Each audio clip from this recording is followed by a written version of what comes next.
السلام علیکم ورحمۃ اللہ وبرکاتہ۔ آپس میں اختلاف کیوں ہوتا ہے؟ درد بری بات۔ مولانا ابراہیم دیولہ صاحب کی آواز میں۔ جزاک اللہ، ماشاء اللہ۔ لوگوں نے حضرت علی سے بغاوت کی اور زبردست بغاوت کی، جنگ ہوئی۔ اس جنگ میں حضرت علی رضی اللہ عنہ کامیاب رہے، آپ کی فوج کامیاب رہی، بغاوت کرنے والے بھاگے۔ تو ساتھیوں نے کہا کہ یہ بھاگے جا رہے ہیں، حکم تو یہ ہے کہ اگر بھاگے تو ان کا پیچھا کرو، ان کے جڑ کاٹو۔ آپ ان کے جڑ کیوں نہیں کاٹتے؟ ان کے مالوں پر قبضہ کیوں نہیں کرتے؟ حضرت علی نے فرمایا کہ یہ کوئی غیر تھوڑے ہی ہیں، یہ تو ہمارے بھائی ہیں، اخواننا بغوا علینا، یہ تو میرے بھائی ہیں۔ ہاں، انہوں نے بغاوت کی، ان کو بغاوت کی سزا ہو گئی، اب یہ بھاگ جانے دو۔ ان کے ساتھ وہ معاملہ نہیں کرنا ہے جو میدان نظام میں دشمنوں کے ساتھ کیا جاتا ہے، کیوں ہمارے بھائی ہیں۔ حضرت علی کی زندگی یہ ہے کہ مخالفت کوئی کرے بھائی تو کیا طریقہ ہے، وہ حضرت علی کی زندگی میں اور عثمان کی زندگی میں۔ حضرت عثمان نے تو صبر کیا، حضرت علی نے طریقہ بھی بتایا۔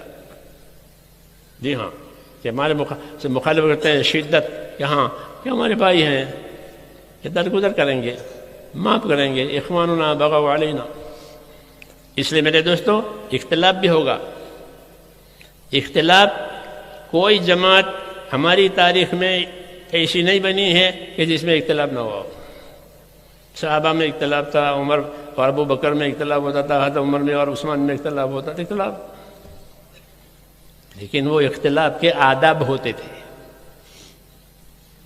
آداب، اختلاف اپنی جگہ پر ہے، ہاں میں ہاں نہیں ملانی ہے، اختلاف رائے کرنی ہے۔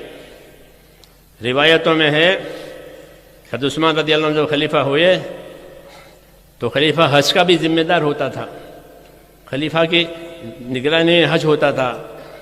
حضرت عثمان نے حج کرایا لوگوں کو، اور مینا میں جو نماز پڑھی تو 4 رکعت پڑھی، 4 رکعت والی نماز۔ حالانکہ رسول صلی اللہ علیہ وسلم نے مینا میں 2 رکعت پڑھی تھی، ظہر کی، عصر کی، رباعی 2 پڑھی جاتی ہے، انہوں نے 4 پڑھی۔ جب حضرت ابو ذر غفاری کو اس کی خبر ہوئی کہ امیر المومنین نے تو 4 رکعت نماز پڑھی، تو کہا انا للہ و انا الیہ راجعون۔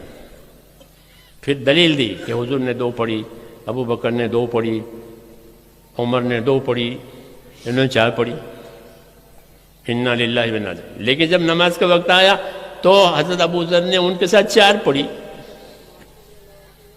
تو کہا ابھی تو انا للہ پڑھ رہے تھے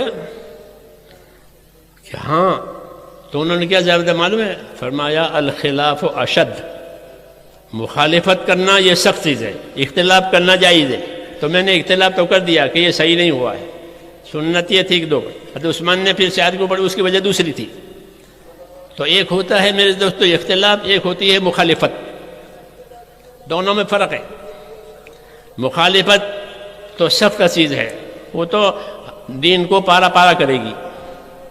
ان حضرات میں اختلاف ہوتا تھا، روایتوں میں ہے کہ جب حضرت علی رضی اللہ تعالیٰ عنہ کے ساتھ جنگ ہو رہی تھی، ادھر حضرت معاویہ کی فوج ہے، ادھر علی کی فوج ہے، حضرت ابو ہریرہ رضی اللہ عنہ حضرت علی کی فوج میں ہے، لیکن جب کھانے کا وقت ہوتا تھا تو امیر معاویہ کی فوج میں چلے جاتے تھے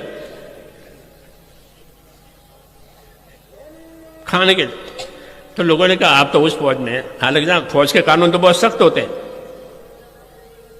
کیا آپ تو حضرت علی کے ساتھ ہیں ان کی فوج میں؟ کہ ہاں حضرت علی حق پر ہے، اس لیے میں ان کے ساتھ ہوں، وہ کھانا ان کا اچھا ہوتا ہے اس لیے وہاں کھاؤں گا۔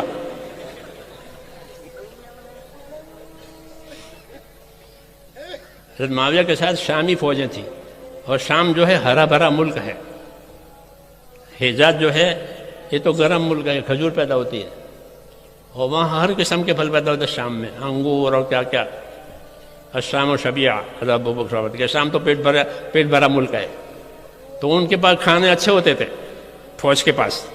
تو ابو ہریرہ رضی اللہ عنہ رہتے تھے تو حضرت علی کی فوج کے ساتھ، لیکن کھانے کا وقت آوے تو کہ وہاں، کیوں کہ ہمارے بھائی ہیں، ان سے ہمارا اختلاف ہے مگر ہمارے بھائی ہیں، اس لیے کھانا اپنے بھائیوں کا جا کھائیں گے، اور چونکہ علی حق پر ہے تو اس ساتھ تو ان کا دیں گے۔ ایسی کوئی مثال ہے؟ یہ اخلاص والے ہیں، اختلاف بھی ہے ہاں، اور کہ بھائی چارہ بھی ہے. اچھا وہ لوگ بھی نہیں کہتے تھے کہ تم تو ان کے آدمی ہو، یہاں نہیں کام کر سکتے؟ کہ نا کہ کیوں کہ ہم صحابی ہے، اللہ کے نبی کے صحابی ہے، ہمارے بھائی ہے، آؤ کھانا کھاؤ.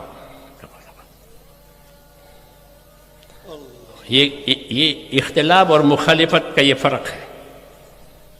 ہم نے یہ نہیں سیکھا، اس لیے اختلاف تو سائڈ پر ہو گیا اور مخالفت آ گئی، دشمنی آ گئی.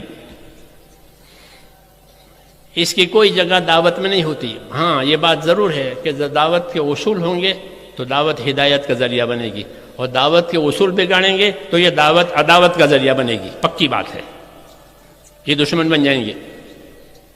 دعوت عداوت، جی ہاں. جیسے آگ ہے کہ آگ سے کھانا پکاؤ تو نعمت ہے، وہ کوئی غلط استعمال کرو تو پھر وہ آگ جان لے گی. دعوت میں طاقت ہے. اس لیے نبیوں نے دعوت دی ہے، صحابہ نے دعوت دی ہے، اور ان دعوت میں ان تینوں چیزوں کو انہیں جمع کیا ہے: صحیح یقین، صحیح عمل، صحیح اخلاق. یہ صحابہ کی مثالیں ہیں. یہ اختلاف بھی کیا ہے، اور سخت اختلاف. بعد مرتبہ عمر اور عثمان رضی اللہ عنہ میں رائے میں، مجلس میں اتنا زبردست اختلاف ہوتا تھا، اور اتنی بات میں گرما گرمی ہوتی تھی کہ لوگ ایسا سمجھتے تھے کہ اب آئندہ یہ بات بھی نہیں کریں گے ایک دوسرے سے. پھر کچھ نہیں،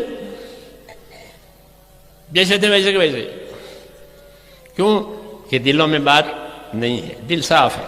اختلاف کرنا ہے، اختلاف تو کرنا، ہاں میں ہاں ملانا صحیح نہیں ہے کہ ہاں سب ٹھیک ہے کہ نہیں. یہ صحیح نہیں ہے. جو چیز صحیح ہے اس کی رائے دی جائے گی، اس کی رائے لی جائے گی، اسی میں اختلاف ہوگا. اور یہ اختلاف رحمت ہوتا ہے، کیونکہ ایک آدمی ہو تو اس کو ایک ہی بات سمجھ میں آئے گی، اور 10 آدمی ہوں تو 10 رائیں آئے گی، 10 پہلو کھلیں گے، الگ الگ ہوگی رائے. اس لیے مشورے کی سنت کو جاری کیا ہے حضور صلی اللہ علیہ وسلم نے، کہ مشورے کی سنت کی وجہ سے رائیں تو مختلف ہوگی لیکن مختلف صلاحیتیں کام کرے گی. ہاں، کوئی نرم ہے، کوئی گرم ہے، کوئی محنتی ہے، کوئی خدمت کرنے والا ہے، کوئی ذکر کرنے والا ہے، کوئی عبادت کرنے والا ہے، کوئی مال زیادہ خرچ کرنے والا ہے. مختلف ہوتے ہیں. ان سب کو جمع کیا ہے تاکہ سب کی صلاحیتیں حق پر لگے. علی نے پوچھا یا رسول اللہ، آپ کی وفات کے بعد بھی تو مسائل پیش آئیں گے، ابھی تو آپ موجود ہیں، کوئی مسئلہ آیا تو آپ کے سامنے رکھ دیا. آپ کے بعد بھی مسائل پیش آئیں گے. اگر قرآن شریف میں اس کا حل ملا تو الحمدللہ، اور قرآن میں نہ ملا، حدیث اور سنت میں اس کا حل ملا تو بھی الحمدللہ. لیکن اگر ہم کو اس کا حل نہ قرآن میں ملے نہ حدیث میں ملے تو کیا کریں؟ تو آپ نے فرمایا کہ اللہ کے نیک بندوں کو جمع کرو اور ان سے مشورہ کرو، ایک آدمی کی رائے پر دار و مدار مت رکھو. تو میرے بھائیوں بزرگوں، جس طرح ہم نے مولانا ابراہیم دیولہ صاحب کی یہ پیاری کارگزاری سنی، جس میں انہوں نے یہ بتایا ہے کہ اختلاف و اختلاف رائے رکھنا کیا چیز ہے اور کیوں ہوا ہے. یہ پچھلے دوروں میں بھی صحابہ کرام رضی اللہ تعالیٰ اجمعین کے دور میں بھی ہوا، اور اس دور میں بھی ہوتا ہے. ہمیں اس فتنے سے نجات دلانا چاہیے اور دین کے کام کو جاری رکھنا چاہیے.